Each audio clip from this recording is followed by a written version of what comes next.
تمہاری نسل پھیل جائے گی اور پوری دنیا پہ ہم حکومت بھی کروا دیں گے تمہیں. تم اچھے لوگ ہو, سب تمہیں مان بھی لیں گے, تم ظلم نہیں کرتے.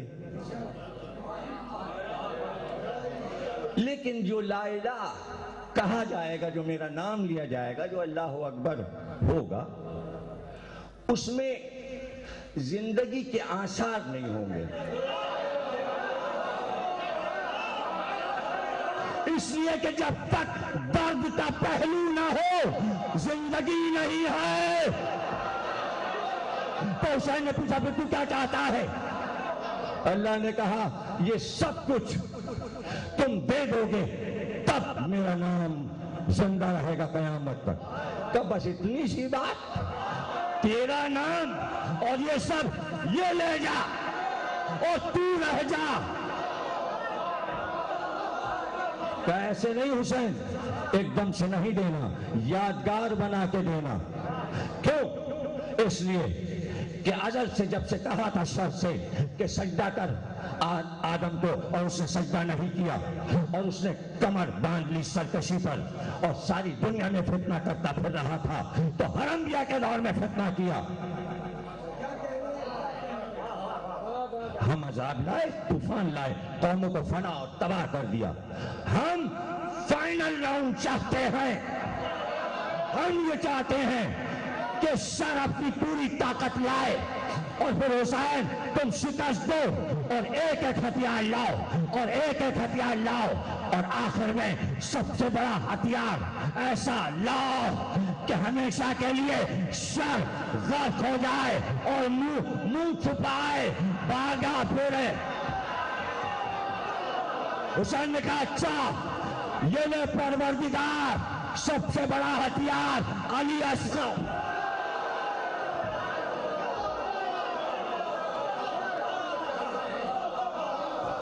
اب سر منہ دکھا لے, دکھا لے. ابھی ایک پروگرام ہو رہا تھا ARY پہ, یہ کچھ ملک کے مسائل, یاد نہیں کیا تھا پروگرام, ابھی پچھلے مہینے مولانا منیب الرحمان مفتی صاحب میرے پاس بیٹھے ہوئے تھے. بریک ہوا تو وہ وہی ہفتہ تھا کہ جب یہاں کراچی میں کچھ مار پیٹ شروع ہو گئی تھی. 3 دن تک افواہیں گشت کرتی رہیں کہ کراچی میں ہنگامہ ہے, یہ ہے وہ. اسی دن پروگرام ریکارڈ ہو رہا تھا. تو ادھر سے کسی نے کہا دیکھیے صاحب 3 دن میں کراچی کی شکل بگاڑ دی گئی. پھر منیب الرحمان صاحب نے کہا کہ بھئی دیکھو حدیث ہے صحیح بخاری میں, حدیث غور سے سنیے گا, مفتی صاحب نے سنائی ہے, گواہ ہمارے انیق ہیں. کیوں بھائی فیاض صاحب جب انیق آئے تو پھر میں نے اس کو دہرایا, اس کی شرح کی میں نے انیق کے سامنے کل جب وہ آئے تھے ملے.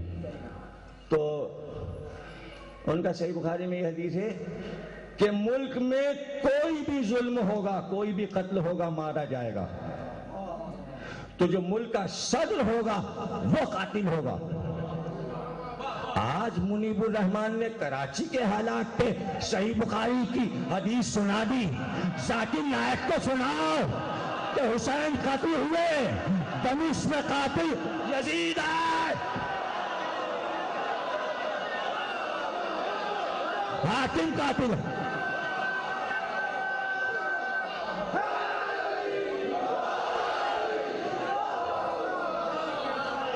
شر وہاں بیٹھا ہوا ہے, شر وہاں بیٹھا ہوا ہے, دمشق میں بیٹھا ہوا ہے, شر وہاں سے ہو رہا ہے, شر وہاں سے کیا جا رہا ہے. تو کہنے کا مقصد یہ ہے کہ حسین نے ایک فیصلہ کر کے منشور دے دیا. معیار یہ ہے کس طرح شر کو شکست دی جاتی ہے. ہم اس پہ ناز نہیں کرتے کہ خیر جیت گیا, خیر ہمیشہ سے جیتا ہوا ہے. ہمیں صرف دنیا کو یہ بتانا ہے کہ یہ شر ہے اور یہ شکست خوردہ ہے. پھر توجہ کیجئے گا, مباہلے میں پنجتن اس لیے نہیں آئے کہ اپنی فتح کا ڈنکا بجوانا تھا. مباہلے میں پنجت اس لیے آئے تھے کہ شرک اور کفر ہار گیا تھا، اقرار نہیں کر رہا تھا۔ توجہ رکھیے گا، شرک کی شکل میں، کفر کی شکل میں حق سے، خیر سے شکست کھاتا ہے، ہارتا ہے، زبان سے نہیں کہتا۔ اب یہ آپ نے دیکھا ہوگا بہت سی جگہوں پہ ایسا ہوتا ہے، پٹتے جا رہے ہیں، مان نہیں رہے۔ بہت سے کھیل ایسے ہیں جیسے کبڈی، پکڑ لیا سانس نہیں ٹوٹ رہی، جب تک کبڈی کبڈی کہتے رہیں گے ہارے نہیں، وہ سانس توڑوانا چاہتا ہے۔ یہ دنیا سارا کھیل ہی تو ہے، یہ سیاست کھیل ہی تو ہے۔ یہ سیاست اسی طرح ہوتی ہے کہ شکست منوا لی جائے۔ اب یہ پوائنٹ، اب یہ آپ نے یہ کیا تھا، آپ نے کیا تھا، اس کی لڑکی کے نمبر بڑھے تھے تو پھر ان کی لڑکی کے بھی نمبر بڑھنے نہیں تھی، یہ بھی ہوا تھا تو پھر وہ، اور اس طرح گھیرا گھاری کر کے شکست کہیں نہ کہیں سے کہلوا لی جاتی ہے۔ تو اصل فتح یہ ہوتی ہے کہ ہارنے والا ہار گیا ہے، اقرار کروایا جائے۔ عادی مجرم اقرار نہیں کرتے، کتنے چھتر پڑتے ہیں اس کے باوجود قبولتے نہیں۔ تو پتہ چلا شر سے قبولوانا مشکل ہے، سب سے مشکل کام ہے۔ شر ہار گیا، کہلوا کے دکھاؤ۔ تو حسین نے آواز دی، اب تک شر نے اقرار نہیں کیا، اب اقرار دیکھنا۔ تو پھر دنیا نے دیکھا کہ یزید مر گیا 3 سال کے بعد، اور بیٹا تخت پہ لایا گیا، اور اس نے پکار کر کہا یہ تخت نہیں چاہیے۔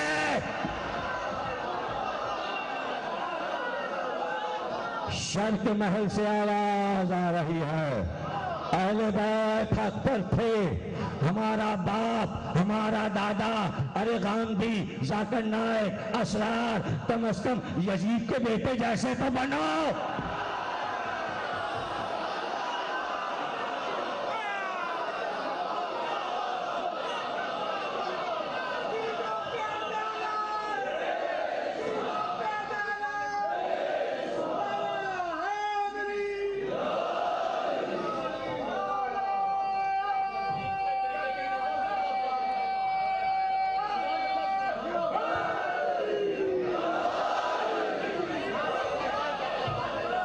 نہیں چاہیے یہ تخت، خون حسین میں اس کے پائے ڈوبے ہوئے ہیں۔ میرے باپ نے حسین کو پریشان کیا، وہ حق پر تھے۔ میرے دادا نے علی کو صفین میں پریشان کیا، علی حق پر تھے۔ میرے پردادا نے محمد مصطفیٰ کو بدر و احد میں پریشان کیا۔ 3 پشتوں کا شجرہ، تو 4تھی پشت نے کھول دیا، اب ہم کیا کھولے؟ تو پکار کے کہو سودا کا مصرع، اس گھر کو آگ لگ گئی، اس چراغ،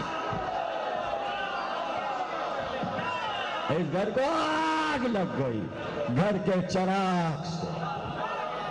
بس یہ مصرع یہی ہے، بنی امیہ کا قصر جلایا بنی امیہ کے چراغ نے، اور نبوت کا چراغ سید سجاد کائنات میں روشنی پائی۔ وہ شر ہے، یہ خیر ہے۔ علی کا خطاب ہے خیر البریہ، خیر البریہ، اور یہ خیر الامت ہیں سید سجاد۔ خیر اس لیے کہتے ہیں 2 عظیم خاندان مل گئے، 2 عظیم خاندان، ایران کا عظیم خاندان جناب شہر بانو، اور یہ بنی ہاشم کا شہزادہ ایرانی جسے بادشاہ کہتے تھے۔ یہ عجیب بات بتا رہا ہوں آپ کو، حسین جب اپنے والد کے سامنے، پدر گرامی کے سامنے، اور ایرانی جب آئے مدینے، تو حسن حسین کو بادشاہ کہتے تھے، اس لیے کہ وہ سب شہزادے تھے۔ تو اگر شہزادے کہتے تو برابر ہو گئے، کچھ بھی نہیں سمجھا۔ شاہی خاندان کے شہزادے مدینے آئے تو وہ حسن حسین کو شہزادہ کیسے کہیں؟ بادشاہ اوپر ہوتا ہے، شہزادہ نیچے.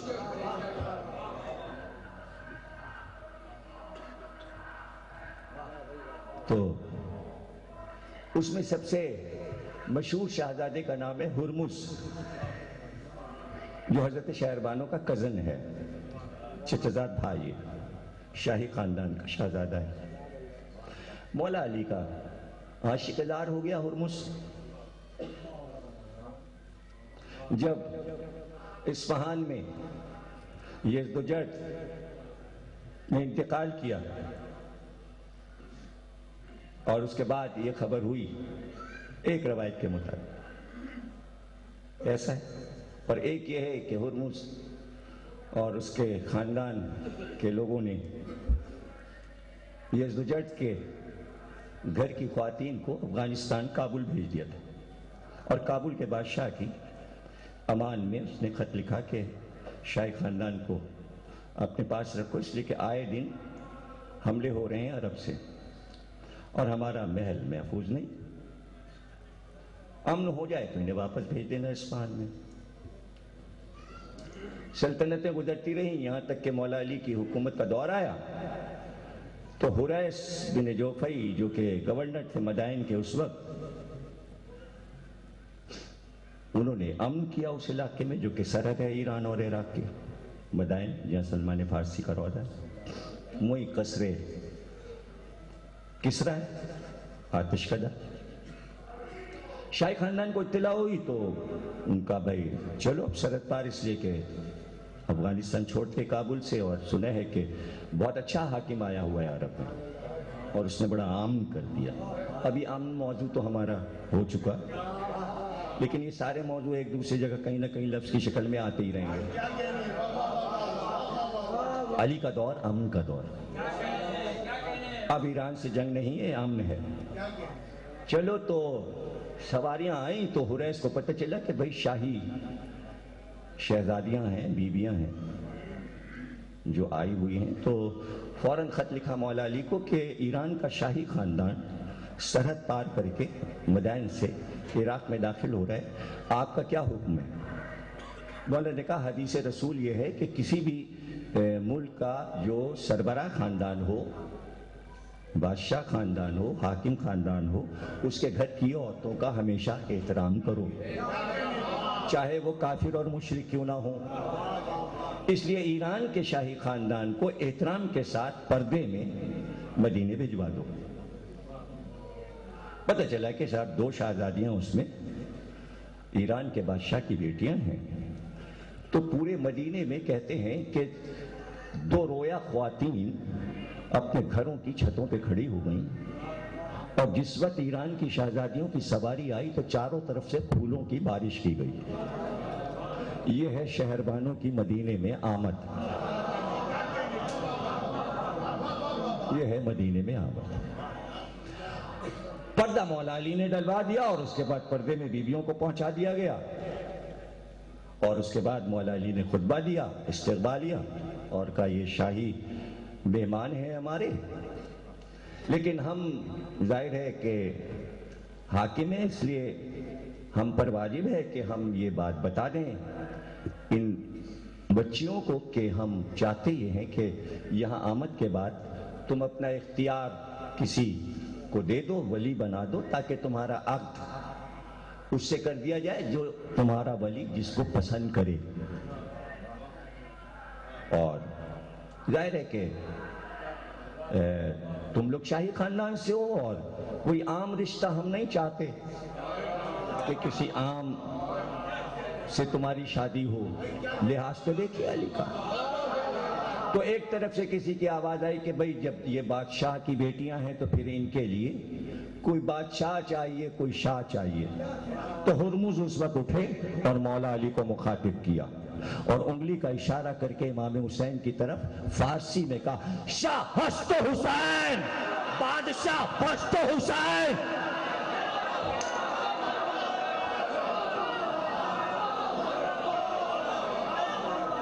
حسین بادشاہ ہے. دیکھیں ولی ہرمز ہو گیا، کزن ہے، چچا زاد بھائی، اور مولا علی کو اختیار عقد دے دیا. تو یہ مصرع معین الدین چشتی اجمیری کا نہیں ہے، یہ ہرمز کا مصرع ہے. مدینے میں مولا علی کے سامنے پڑا گیا حسین بادشاہ. مولوی عبدالحق نے کہا ریڈیو پاکستان پہ جب وہ زندہ تھے، اردو کالج کے بانی، کہ بھائی یہ مصرع غلط ہے، حسین کدھر سے بادشاہ ہو گئے؟ تو ریڈیو پہ تبصرہ ہوا. ریسرچ کرتے تو پتا چلتا، کتابیں دیکھتے. یہ میں آپ کو جس کتاب سے پڑھ رہا ہوں یہ ہے راجستھان کی تاریخ 5 جلدوں میں امریکن رائٹر نے لکھی ہے. اس میں یہ بات لکھی ہے اس لیے کہ اس وقت راجستھان ایران کا حصہ تھا، آج سے کئی ہزار برس پہلے، نوشیروان عادل کے دور میں. شاہ ہست حسین، بادشاہ ہست حسین. حسین شاہ بھی ہیں، حسین بادشاہ بھی ہیں. جو اردو بولتا ہے، ہم آپ اردو بولتے ہیں، تو ہم مانی 2 لفظ ایک جگہ پر استعمال اگر کریں گے تو اس کی کوئی وجہ ہوگی، ورنہ ایک ہی لفظ کافی ہوتا ہے نا. اچھے ہیں کافی، اچھے ہیں عمدہ ہیں. اب یہ اردو اچھی نہ ہوئی، لیکن یہاں کیسا سج رہا ہے، شاہ اور بادشاہ، شاہ اور بادشاہ. پتہ چلا ہم مانی تو ہے، وزن برابر ہے، لیکن کوئی فرق ہے. وہ فرق کیا ہے وہ بتا کے تقریر خاتمے پہ پہنچ رہی ہے. اور 10-15 منٹ رہ گئے میرے پاس. آج میں نے پورا وقت دیا اور ظاہر ہے کہ وقت سے ہمیں ممبر مل گیا. انشاءاللہ اگر اسی طرح وقت سے ممبر ملے گا تو وقت کے اندر تقریر کر کے کاج میں پہنچنا ہوتا ہے. حسین شاہ بھی ہیں، حسین بادشاہ بھی ہیں. ایسے لفظ آسمان سے اترا کرتے ہیں. یہ لفظ پہلے بھی آ سکتے تھے. سرکار رسالت کو بھی شاہ بادشاہ کہا جا سکتا تھا، علی کو بھی کہا جا سکتا تھا، حسن کو بھی کہا جا سکتا تھا، لیکن حسین کے لیے یہ لفظ اترے. اس زمانے کوئی جھگڑا حسین کے مسئلے میں ہونے والا تھا، اور جھگڑا امت اٹھانے والی تھی کہ معاویہ کا شہزادہ یزید ہے، تو پہلے سے لفظ اترا.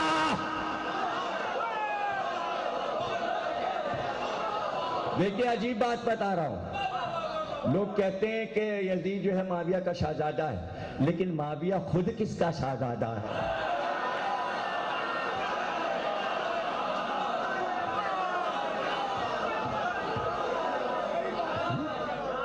یہاں تو سلسلہ ہے نا، سرکار رسالت بادشاہ کائنات ہیں،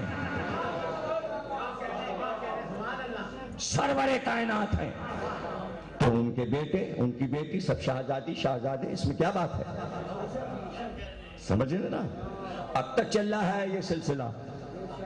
ساری دنیا کی شاہیاں ختم ہو گئیں، حسین کی شاہی اب تک ہے. اور اس کی میں آپ کو مثال دے دوں. جب بادشاہ تخت پر آتا ہے تو پکار کے کہتا ہے میرا خطاب سنا دو سب کو. کیا ہے آپ کا خطاب؟ سب سے کہو نام نہ لیں، یہ نہ کہیں جلال الدین محمد اکبر، یہ نہ کہیں ظہیر الدین بابر، یہ نہ کہیں نصیر الدین ہمایوں، یہ نہ کہیں علاء الدین خلجی. پھر کیا کہیں؟ ساری رعایا پکارے ذل الہی، ذل الہی، اللہ کا سایہ ہے. اور کیا خطاب دیے جائیں گے؟ بس آنکھیں نیچی رہیں اور یوں ہاتھ باندھ کر کہنا جاں پناہ ہیں آپ جاں پناہ ہیں، جہان کو پناہ دینے والے ہیں. شاہیاں ختم ہوئیں، جہان کی پناہیاں ڈوب گئیں. ارے جہان کا پناہ ہونا اور ہے، دی پناہ ہونا اور ہے. دی پناہ ہست حسین، دی پناہ ہست حسین. تم سلامت رہو. کہ شان سے سنتے ہو ذکر حسین، بے پناہ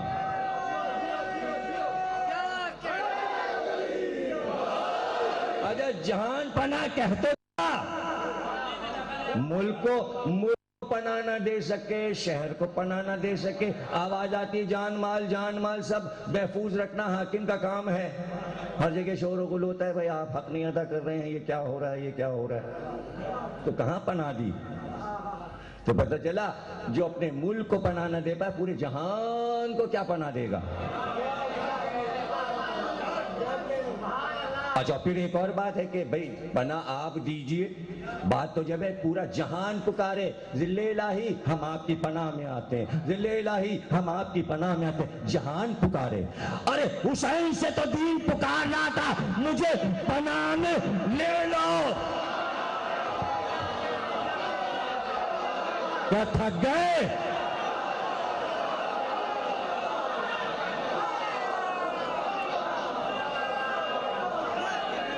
دین پکار رہا تھا تو حسین نے کہا میرے دامن میں آ، جملہ دیکھنا، آ میں اپنے دامن میں تجھے چھپا لوں اور پناہ میں لے لوں، اور میں ہی لے سکتا ہوں اس لیے کہ مجھے کسی چیز کو دامن میں چھپانے کا طریقہ آتا ہے، اور یہ میں نے نانا سے چھپا ہے، میں نے نانا سے سیکھا ہے، نانا مجھے اپنے دامن میں چھپاتے تھے، میں تجھے اپنے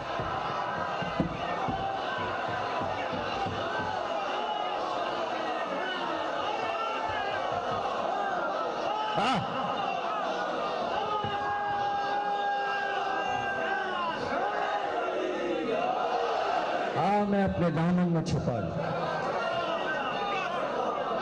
تم جیو تم سلامت رہو، تمہارے گھر آباد رہیں، نسلیں آباد رہیں، دی پناہ ہست حسین، شاہ اور ہے بادشاہ اور ہے۔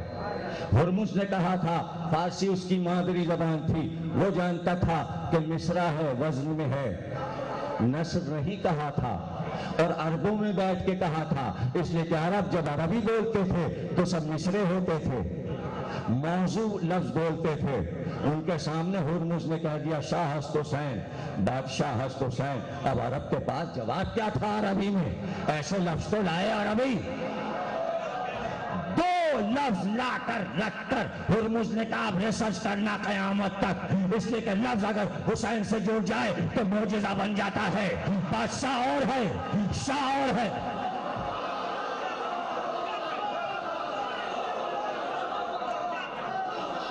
شاہ اور ہے، بادشاہ اور ہے۔ شاہ ہست حسین، بادشاہ ہست حسین، شاہ پہلے کہا بادشاہ بعد میں کہا، کیوں؟ پتہ چلا کہ شاہ افضل ہے بادشاہ سے، بظاہر بادشاہ زیادہ مشہور ہے شاہ سے، لیکن کلچر کے تحت الگ الگ، کہیں کسی معاشرے میں آؤ جی شاہ جی، جگہ جگہ شاہ جی، تم بھی شاہ جی، ہم بھی شاہ جی، یہ بھی شاہ جی، وہ بھی شاہ جی، نہیں یہ شاہ جی اور ہے، جس میں جی لگا ہے یہ شاہ اور ہے، شاہ ہست حسین اور ہے، دنیا کے بادشاہ وہ بادشاہ اور ہے، یہ بادشاہ اور ہے۔ لغت کے اعتبار سے فارسی لغت میں ہے ہم مانی، لیکن شاہ اس بادشاہ کو کہتے ہیں جس کا اختیار زمین پر ہو، آسمان پر ہو، اور صرف اختیار نہ ہو،